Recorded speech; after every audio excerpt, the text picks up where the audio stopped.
Hey everyone, it is me, Calamity. Happy 2025. Yes, I have a baby face. I shaved. I am growing the beard back out, but I just needed to get it down. And then, yeah, you don't care about that. We're here to talk about the fearless year of Shadow. And as this video is titled, The Downfall of Calamity Hatcher. Let's talk about it.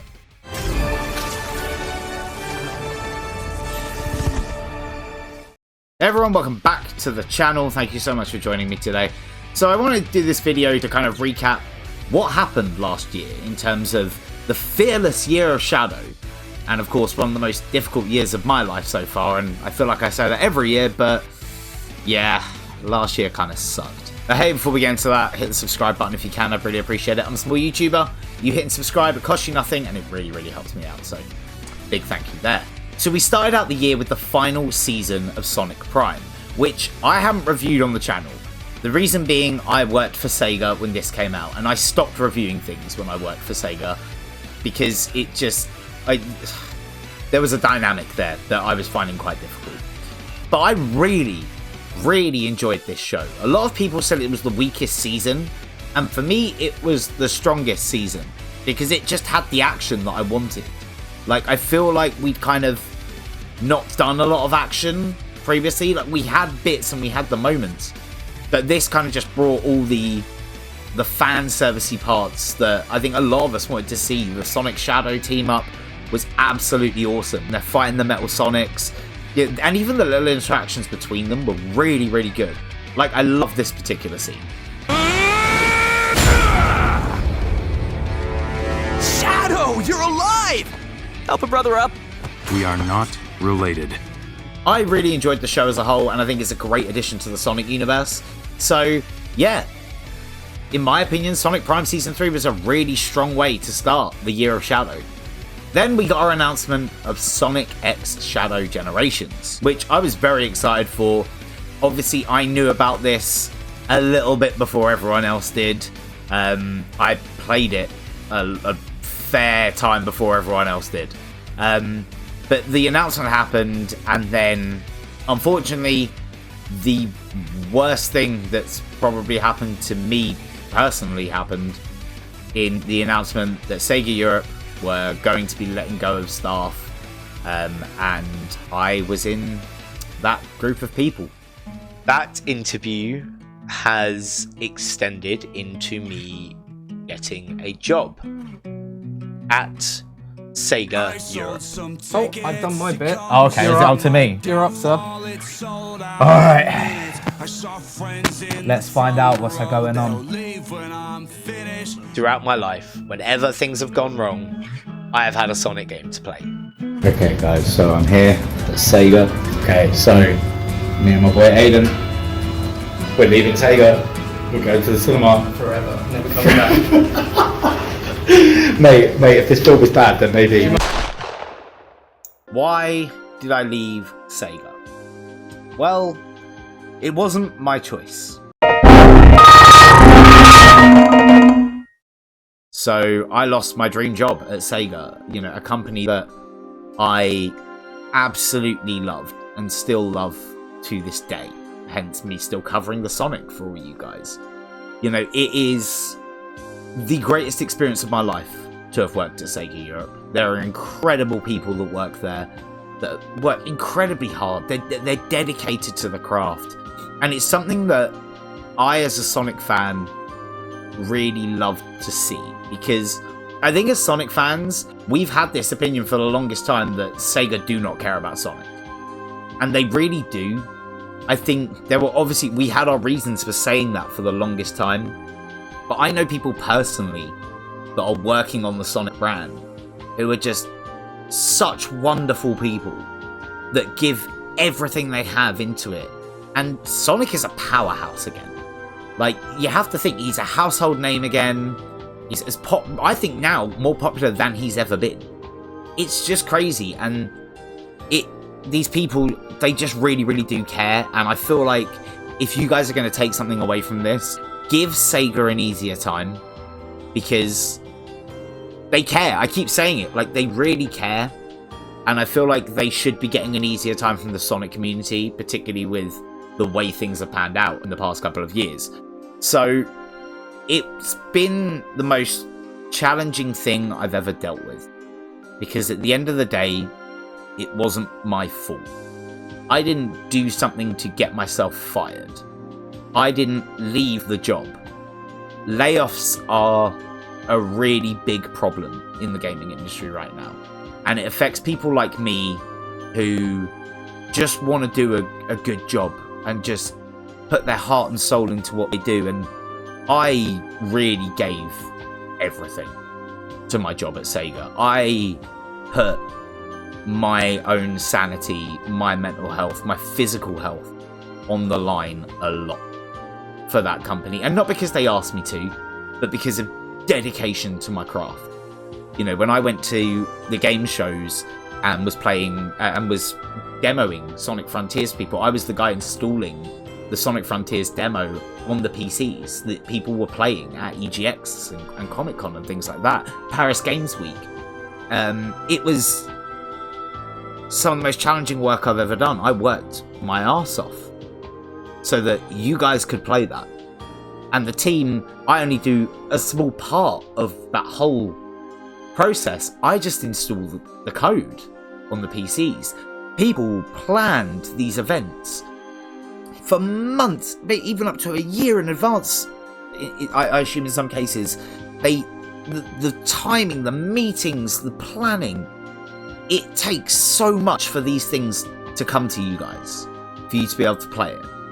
And unfortunately, during the Sonic Frontiers debacle, I had some things happen to me as a result of people in the community who nearly cost me my job. Now, that's a story that wasn't from last year, so I will be doing a video on that at some point, because I couldn't really do a video on that while I worked at Sega. So I will be doing a video on that. It'll be like how Sonic Frontiers broke me or something like that, but it was not the fault of Sega in any way, shape or form. But like, I really put everything into that job, and it was taken from me not because of me. And I think that hurts the most. It's like a breakup, you know, that you didn't see coming necessarily. And it's been so challenging. My mental health has been all over the place. And it impacted my physical health. So I, in April, right around my birthday, went blind in this eye, my left eye. That healed. I went to New York whilst being blind, and my right eye is really bad anyway. So I went to New York completely blind for the first time. Love New York, amazing part of the year. Just want to point that out. And then this eye healed, and then this one has had consistent problems where I am going blind in it, and we don't know whether that will be reversed. It does heal and then come back, but it was a result of stress and diabetes. So I have to state I am a type 1 diabetic. I'm insulin dependent with injections, but unfortunately for the longest time I didn't look after myself, and the results of not looking after myself, along with the stress, because in the UK, you know, the redundancies were announced at the end of March, and we didn't know who was going to be losing their jobs until May, June. I knew I was always up for it, but it could have been me, it could have been, you know, other people. It wasn't a final decision. And that did my eyes in, really and truly. The stress caused the blood vessels to burst, leading to bleeds in the eye. So, by the 6-month point, I was having potentially the shittest year of my life. But then, you know, some time passed. I feel very much like Shadow in the movie, and I'll come back to that later. But, you know, Sonic X Shadow Generations comes out, right?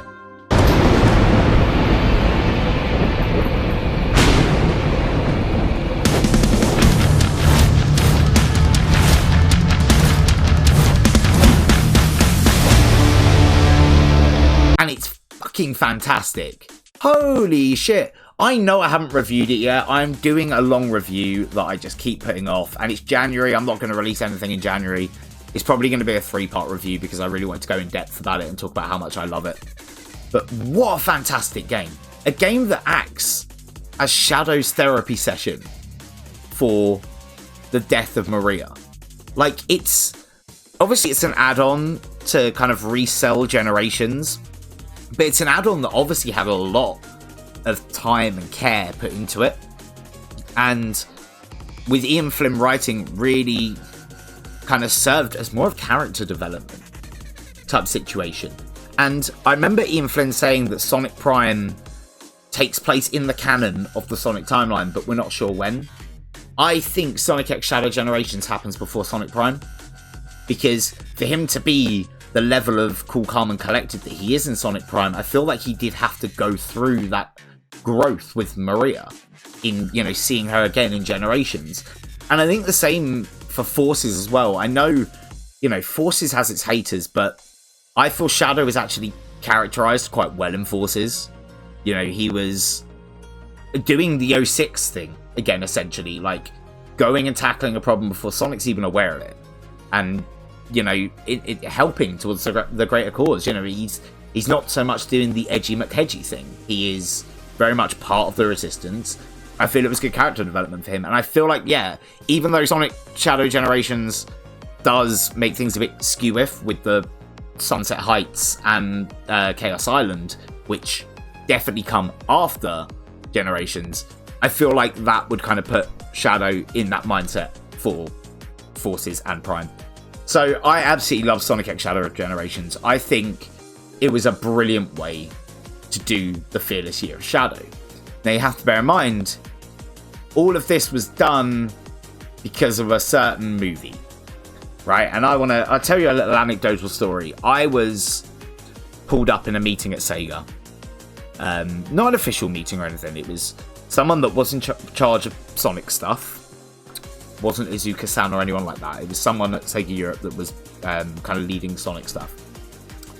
And he said to me, I've got to pull you up on Sonic on your channel. You haven't done anything wrong, but I've got to pull you up on it. And I said, okay, yeah, what's going on? And he said to me, you referred to this as the Fearless Year of Shadow. You referred to this as the Year of Shadow. You don't realise we have a marketing campaign coming out called the Fearless Year of Shadow. And I remember apologising profusely. I was just like, look, we've been calling it as fans. We're calling it the Year of Shadow because of the movie. And he's like, yeah, I totally get that. So you've not done anything wrong. That sometimes you'll accidentally say something that could give something away. And I was like, yeah, completely. I'll keep an eye on that. And that didn't affect me losing my job or anything. It was just like, try and be careful. And the whole thing was predicated on this movie, right? And that trailer came out and I lost my mind. And at the point of recording this, I've watched the movie 8 times. I got to see it a week earlier than everyone else at a special screening that Sega invited me to via Paramount. Thank you so much to Sega for doing that. I then got to see it 3 days later at the Sega staff screening in 4DX. So they hire out cinema for Sega staff to see the film early. Obviously, my wonderful friends at Sega still got me into that, so thank you. Big shout out to you, Mitch. You're an absolute legend. So I got to see it again, and then I went to see it on release day with Jess, and then I've seen it 4 times after that. It's my favourite movie ever. It really is. It just... The work it does with Shadow is everything I wanted it to be. And it does things, it does things differently. Shadow... Full spoilers at this point. Okay, actually, quickly, full spoilers, because I am going to go into some stuff. It's been out for like a month, so I feel at this point I'm entitled. Well, not entitled, but like I can go into it without like spoiling it for everyone. So everything to do with Shadow, it worked. They changed his origin. He falls from a meteor. That makes sense, and they kind of alluded to that in Knuckles, and we do hear about that meteor crash in Knuckles. You get, I think it's Black Doom orientated, by the way. That meteor looked like it was Black Arms related in some way. They did Maria brilliantly. I love that relationship. I have both cheered and cried at those scenes, okay, on my viewings, because it's such an important part of the Sonic lore, right? I think it's probably the most important part of the Sonic lore is Maria's death, because in terms of Sonic himself, we don't really have much of a backstory. Like, we do, but we don't, it's not really like fleshed out that much. It's just, this is Sonic, these are his pals. There are stories that he's in that are stories, granted, like that, you know, whichever game you pick has a narrative. But I feel like in terms of events, the events of Sonic Adventure 2 are probably the most significant in the entire series. Maria being one of those. And it was just captured so beautifully. I'm absolutely in love with those scenes. They're my favourite, some of my favourite scenes in the movies. In the movie, my top being that super fight. Okay, right. It was everything I wanted to see and more in the movie. It really was. The fighting each other, the teaming up together, the chaos spears. Honestly, it was the most incredible movie for me of the year. Deadpool and Wolverine being my second. I have no words. I was going to do a spoiler video on Sonic 3, and I still may do at some point, but I find it very difficult to put into words just how much this movie means to me. It got me through this Christmas. Like, I've been really, really low since I left Sega in June. I have been at rock bottom mentally, and this movie made me giddy. Like, the build up to it, the marketing, seeing it, talking with people online.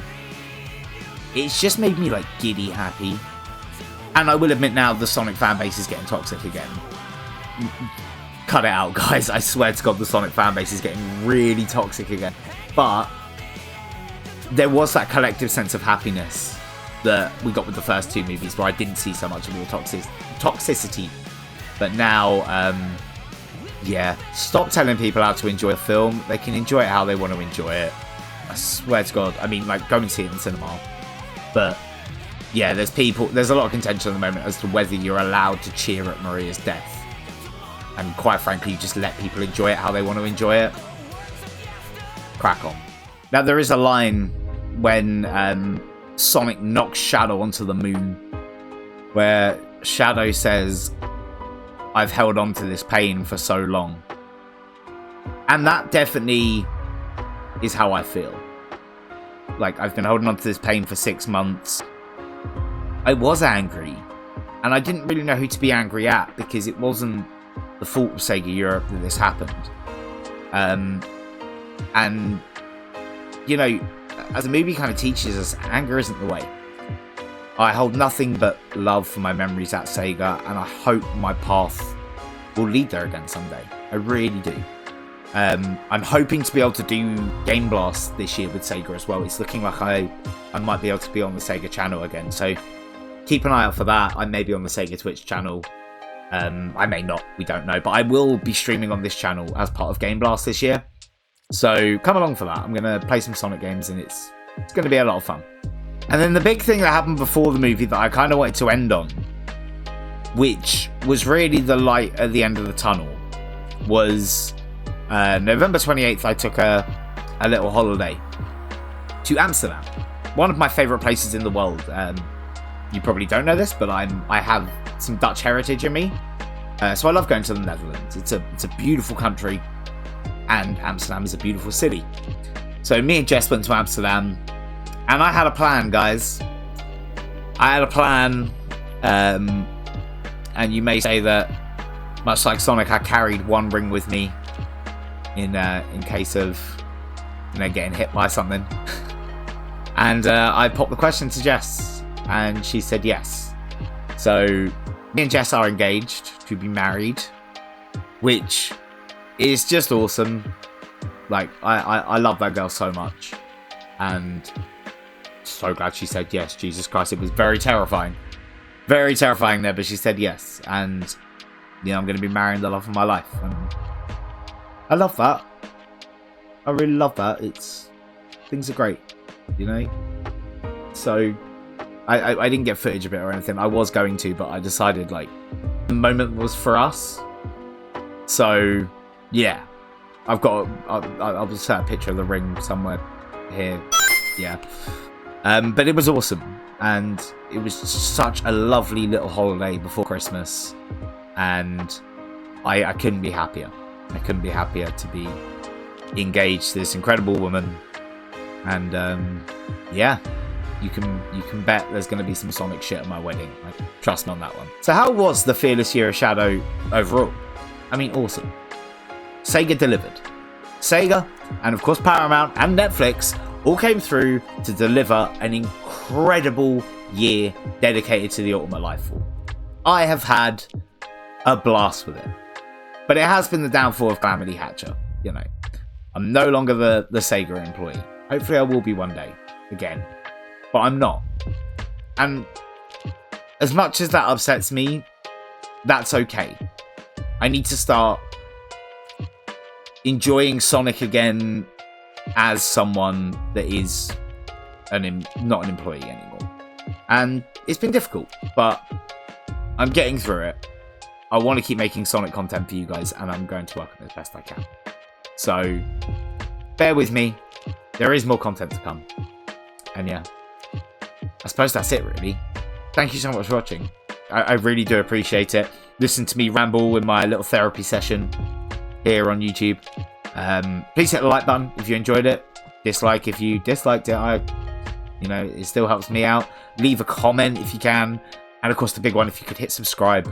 It would mean the world to me. I am your #1 source of all the Sonic the Hedgehog, and offer a unique perspective as an ex-Sega employee as to, how the gaming industry works, how Sonic works, without doing anything that would breach an NDA, of course. But yeah, thank you all for sticking by me this year. It means the world to me. It really does. I've had some amazing people in my life, both online and offline, this year, who have stuck by me, whether it's yourself watching this video, constantly supporting, or the people in my life that have elevated me to new heights and made me achieve things I didn't think possible. This year I will be doing hopefully a bit of streaming. I will be DJing every first Friday of the month at Scala, King's Cross, London for Face Down. Please come say hello. I'd love to meet you all. Someone came up to me the other day with a phone that said, "Hey Shadow," because my DJ name is Shadow the Hatcher. Can you play Live and Learn? And I'd already played it at the beginning of the night. So I do play a Sonic song. If you get there for the doors opening, I do play a couple of Sonic songs, so feel free to come down. Thank you so much for watching. I'll see you on the next one. Bye for now.